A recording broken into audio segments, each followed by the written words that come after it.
Hello future officers, welcome to Exam Ministry where we solve UPSC mystery just for you. तो देखो जैसे कि आप देख रहे हो 8th पे कमीशन यहाँ पे आ गया है, आपको समझ में बहुत जगह से आया होगा भाई पे कमीशन आ गया है, but what are the things you need to know about the pay commission as per UPSC relevant, वो हम यहाँ पे पढ़ने वाले हैं। तो चलो let's get started with the pay commission here, right.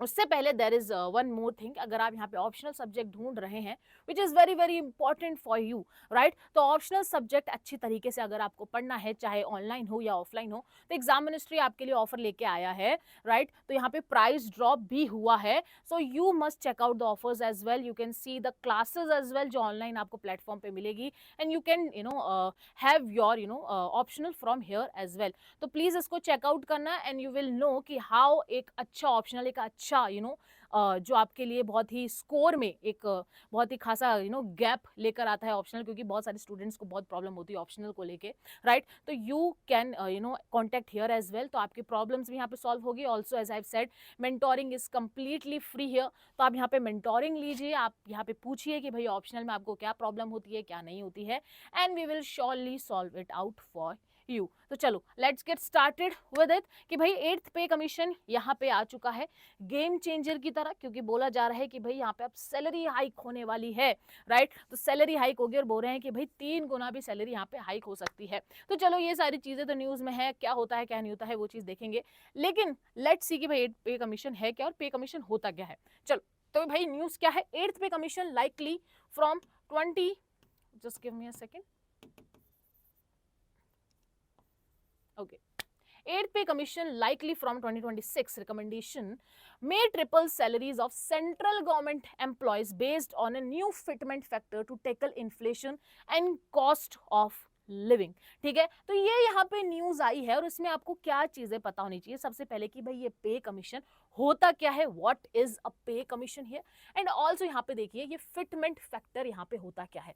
ठीक है, तो ये जब भी ऐसे न्यूज आती है ना तो ऐसे डिकोड करा करो, ठीक है, तो ऐसे डिकोड करो, वर्ड्स देखो ऐसे कैसे आ जाएंगे, भाई fitment factor is related to what, and you will be like अरे ये क्वेश्चन यहाँ से कहाँ से आ गया, ये तो था ही नहीं, राइट। तो सिर्फ न्यूज पढ़ के अपन को नहीं करना है कि भाई हाँ भाई गप्पे मारने, नहीं, न्यूज पढ़ के उसको यूपीएससी एंगल से हमें डिकोड करना है।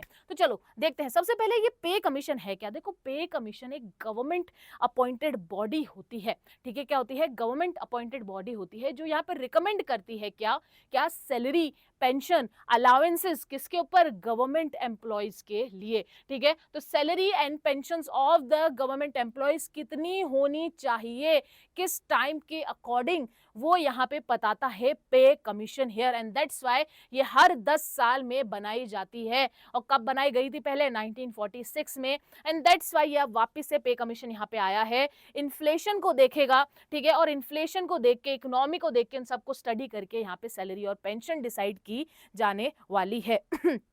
ठीक है, सैलरी यहाँ पे एडजस्ट करने वाली है। ठीक है, तो ये होता है पे कमीशन। देखते हैं, the pay commission is a central advisory body form by the government of India to review, recommend salary structure, allowance, pension benefits of central government employees including arm force and civil servants here, right. I think pen थोड़ा खराब हो रहा है, ठीक है। तो अब यहाँ पे आप देखें कि कितना यहाँ पे इम्पैक्ट क्रिएट होने वाला है, सैलरीज बताएंगे, अलाउंसेस बताएंगे, पेंशंस यहाँ पे डिसाइड होने वाली है, राइट। और ये कब होते हैं भाई, हर 10 साल में ये बनाई जाती है। और किस टाइप की बॉडी है ये एक एग्जीक्यूटिव बॉडी, एग्जीक्यूटिव मतलब एक टेम्पररी एडवाइजरी बॉडी। ठीक है, यहां लिख देती हूं मैं, executive body that is temporary advisory body. ठीक है, तो टेम्पररी एडवाइजरी बॉडी यहां पे रहेगी और उसको कौन बनाएंगे, by the central government here, by central government here, right. तो ये यहाँ पे पे कमीशन बताएगा कितने बेनिफिट्स यहाँ पे मिलते हैं। ठीक है, और चीजें आप देखो, जैसे इवोल्यूशन देख लीजिए, जैसे कि मैंने आपको बताया था कि 1946 से यहाँ पे बताया गया है और अब यहाँ पे ये पे कमीशन आने वाला है। ठीक है, अब इवोल्यूशन को छोड़ के मेन चीज है composition of the pay commission, कि भाई कौन कौन लोग पे कमीशन के अंदर रहते हैं। तो देखते हैं, headed by a retired supreme court, high court जज और a senior bureaucrat here, right. Easily UPSC prelims में ये क्वेश्चन बन सकता है गाइस, तो प्लीज इसको ध्यान से देखना, ठीक है। मेंबर्स होते हैं इसके अंदर financial expert, HR professional and government nominees यहाँ पे मेंबर्स रहेंगे। स्पेशली आपको ये हेडेड जरूर देख लेना, ये रिटायर्ड सुप्रीम कोर्ट जज, हाई कोर्ट जज या सीनियर ब्यूरोक्रेट यहाँ पे रहता है। इसका जो नोटिफाइड होता है ये होता है ministry of finance under department of expenditure here, ठीक है। इस चीज को भी ध्यान रखना कि भाई किसके अंदर है, notified by ministry of finance department of expenditure. These are the basic information, ये बताऊं ये बहुत ही बेसिक इन्फॉर्मेशन है, इस पे से क्वेश्चंस आ जाते हैं गाइस, ठीक है। तो ये टाइप्स ऑफ बॉडी, जैसे कि मैंने आपको बताया एडवाइजरी बॉडी है। एडवाइजरी बॉडी का मतलब क्या है कि भाई इनकी जो एडवाइस है वो बाइंडिंग नहीं होगी गवर्नमेंट के ऊपर, right. However recommendation are usually accepted with modification. कोई कॉन्स्टिट्यूशनल स्टैट्यूटरी बॉडी नहीं है। ये कौन सी बॉडी है, ये तो एक एग्जीक्यूटिव बॉडी है, क्योंकि एग्जीक्यूटिव ऑर्डर से यहाँ पे बनाई गई है,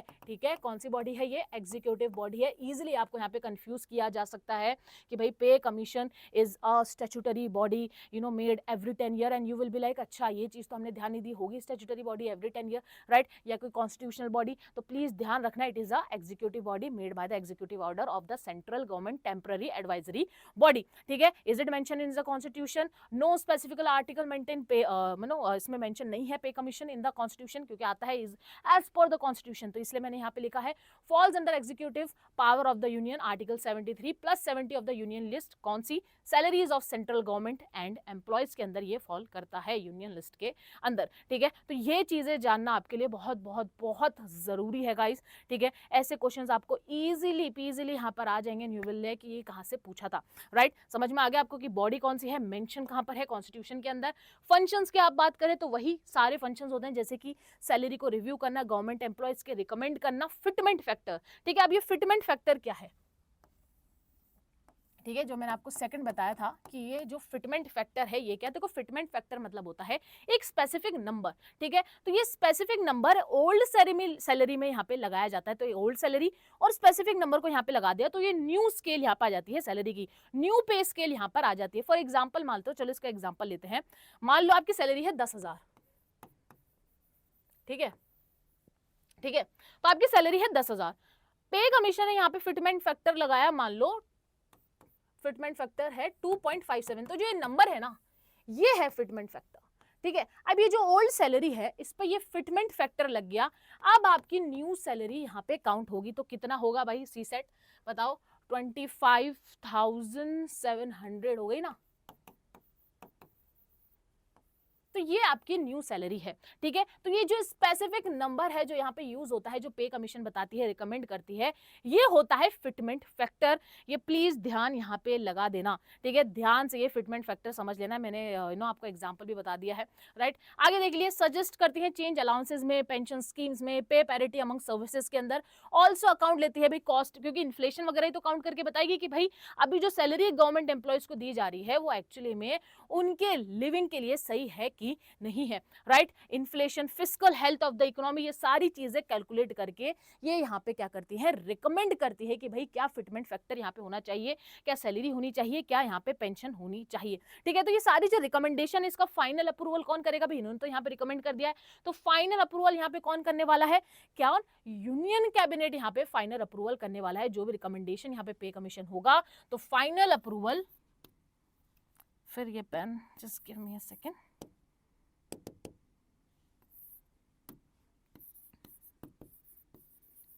तो फाइनल अप्रूवल यहाँ पे यूनियन कैबिनेट करने वाला है, राइट। तो फाइनल अप्रूवल भी ध्यान रखना है कि भाई फाइनल अप्रूवल यूनियन कैबिनेट यहाँ पे करने वाला है पे कमीशन का, ठीक है। तो सारी चीज हमने पे कमीशन की वजह से ऑलमोस्ट देख ली है, बट स्टिल लेट्स सी, जैसे कि अभी 8 पे कमीशन यहाँ पे इंपॉर्टेंट क्यों है, क्योंकि देखो बोला जा रहा है कि भी ट्रिपल यहाँ पे करेंगे बेसिक पे को। इनफैक्ट यहाँ पे देखो इंपॉर्टेंस ये है क्योंकि देखो ये इंप्रूव करेंगे लैक्स ऑफ गवर्नमेंट एम्प्लॉयज को, यूनियन बजट में भी ये बहुत तगड़ा यहाँ पे इंपैक्ट करने वाले हैं, fiscal deficit, total expenditure minus total income, ठीक है, वो भी यहाँ पे इंपैक्ट होने वाली है। एंड दैट्स वाई पे कमीशन बहुत ज्यादा इंपॉर्टेंट है कि भाई गवर्नमेंट अब अपना कितना एक्सपेंडिचर यहाँ पे करने वाला है, बजट में क्या चेंजेस आने वाले हैं, यूनियन बजट में क्या चेंजेस आने वाले हैं, condition of the government employees में क्या चेंजेस चेंजेस आने वाले हैं, that's why this is very very important है, राइट। तो चलो अब आपको समझ में आया कि why it is in news and what are the key factors you should know about it. Also I want to share about the Dronex, that is a mentorship programme